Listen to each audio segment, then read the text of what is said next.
everyone's trying to keep up with the social media life as well. You know, people are only posting positive stuff. And it's always, oh, I bought this, I got this, I went here, I done that. And they're not talking about the nitty gritty of what's going on. And it's giving people a false image of what life is really like. I think there's a generational issue though between farmers. You say like the older farmers, say my dad, he would be in his late 70s, compared to like the younger farmers who would be in his 20s, 30s. So you're saying like they could bring the lads and go to the jiving class, but would one of the lads in his 70s be like, ah, sure, here, I'll just call Pat down the road? Funny, I could have a controversial opinion on that. I think younger guys are more isolated nowadays than the older farmers. Yeah. I think the older farmers are in the habit of bringing themselves somewhere to meet people, whereas the younger people today think they're connected because they have a phone, when really I think they're more disconnected than ever. And you know, you can look at, there's certain studies worldwide looking into young men and stuff, and they say that we are actually the most isolated generation. Interesting, isn't it? It is. And our phones are actually destroy us.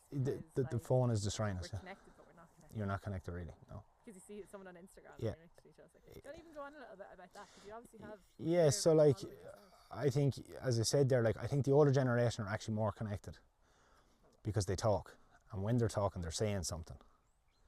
Whereas the younger generation are filling it in with a bit of fluff. They're not talking about really what the issue is at times. I don't think they know how to verbalise sometimes what their issue is. Now, I'm not saying it's always the healthiest manner how the older generation might translate what's wrong.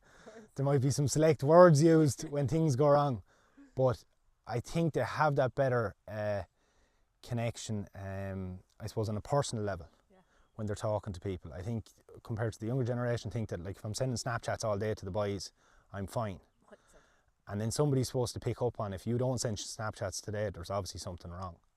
And unfortunately, we've seen cases where like when the Snapchats do stop, there is something seriously wrong. You know, and people pull really in on themselves, but again, you're not fully understanding what's going on with that person because you can't see them face to face, you can't hear their voice. And a text doesn't translate into what's actually going on with a person. And for the younger farmers who are going through that, what would you say to them? What can they do to help themselves? Or do they even realise that they have? I don't know, do they even realise, but like, you know, look, they say that there's a massive problem with young men, you know, and they use the word incels and stuff like that, but it's because they are removed from the social aspects of society, and particularly in rural Ireland, because, you know, if they live on the home farm, they're getting up, they're going out milking cows, they're working all day on the farm, they're not leaving the place. If they go into the local town and pull up their cars outside the garage, they're told they're loitering. I'd much rather see a bunch of young lads sitting in their cars outside the garage than one of them sitting at home in the car with nowhere to go and no one to talk to. It's very much an important social opportunity for them, like, because not everyone wants to go to the pub, because you're caught. If you go to the pub, oh, sure, you'll have one. Then you're into another roller coaster of somebody who becomes dependent on, I have to go to the pub to meet the lads. If I go to the pub, I have to drink. If I drink, I have to have cocaine. And it's just a spiral. It's just spiral, And like, drugs and drink are a massive issue in rural Ireland today. And not a lot of people want to talk about that, but I think it's the reason it's becoming a massive issue is because it is the only way that people can find that connection. There is that peer pressure element. There's that element, I don't want to be left out. Nobody's talking, none of those people that are there with you that night are there for you the next morning when you might be absolutely suffering with a hangover, or you're suffering with a come down off drugs, and just all the other things that come with that. Like that's where the real issue is. You know, you're fine for the night, but the next few days, and that's when you see people start spiraling down, getting low on themselves, not able to cope. Of course, and it heightens it. The drugs, the drink, all of that is going to heighten. It's going to heighten your anxiety, like, and like you've young guys talking about anxiety and stuff like that. While meanwhile they're drinking maybe 6-8 cans of Monster a day. You know, if it's not Monster, it's Red Bull. If it's not Red Bull, it's coffee. It's a vape. Everything is constantly, you know, giving you dopamine hits, and then the problem with a massive hit is you get a massive low. It's the same with the drugs, the same with the drink. 100%. But it's who's there for you when you're in that low, and how do you cope with, you know, your own brain when it's telling you, oh, why do I feel like this? Why did I do that? What would your advice to those be? What would you recommend them to do? Or what would you? My main advice is stop, obviously. Like, I never took drugs. I suppose seeing the effects of it with people growing up.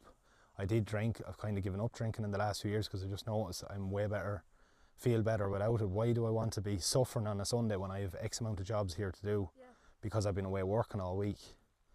I think get comfortable within yourself that you can go to the pub without drinking. Yeah. Bring your keys and say, if I have the keys, that's it, I'm not drinking. You know, it's easy to say no to drugs, like. But I always say it's easy to go to the pub. It's easy to, you know, allow yourself all these kind of luxuries for the sake of trying to fit in. Whereas if they're your mates, they're going to like you whether you drink or not. They're going to like you all the more if you drive them around the place. Do you know? The best way to get friends, as they say, is buy a car or buy a trailer, because everyone will want you then. But yeah, it's just getting comfortable in yourself, learning to be able to be comfortable with yourself. And when you get so comfortable with yourself, you're more than happy to be yourself around people. And that's the trouble a lot of people have now. Everyone's trying to keep up with the social media life as well. You know, people are only posting positive stuff. And it's always, oh, I bought this, I got this, I went here, I done that. And they're not talking about the nitty gritty of what's going on. And it's giving people a false image of what life is really like. And I was actually going to say that, it's not like a false reality completely. It is a false reality. Joe down the road could be like, oh Jesus, look what I'm after buying, look what I'm like I've often had bad things go on here. You could lose a calf, you could lose a lamb. And I put up and I always say to people, you know, it's not all sunshine and daffodils, like. No.